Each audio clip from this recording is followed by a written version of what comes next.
Hey everyone, thanks for checking out City Lights Church Weekly Recap. Really glad you were with us this past Sunday. Continue our series on rediscovering Christianity as we work through Jesus' Sermon on the Mount, the Beatitudes. This past week we were in Matthew chapter 5 verse 8 when Jesus talks about the merciful. Blessed are those that show mercy, for they'll receive mercy. What we described is really the understanding that the Christian life lives in this requital grace, this grace that we've received and this grace that we give.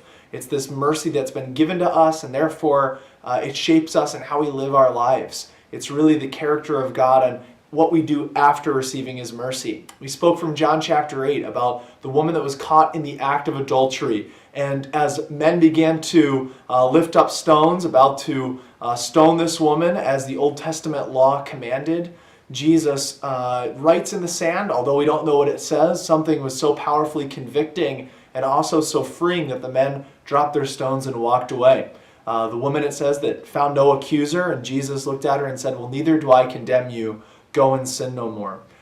Culture today almost wants to redefine that text as if to say that Jesus doesn't judge anyone, and that's not the point of this text. The point is that His mercy triumphs over His judgment, that God, who's rich in mercy, holds back in the riches of His kindness, as Romans chapter 2 says, His forbearance, that He doesn't want anyone to perish. He holds back that time, and also that He is our sacrifice. The reason that He could show mercy is that because He took on the judgment of God in our place. He was substituted for our unrighteousness, and because of that, He's able to pour out His mercy on us. And like that woman who was caught in the act of adultery, He's able to look at us and say, "Neither do I condemn you." See, that's not just Jesus winking at it and saying, it's not really a big deal. That was literally His mercy, which was freeing her in that moment, saying, "Go and sin no more. I've redeemed you, I've forgiven you, now go live a life that honors me." See, blessed are those that have received mercy.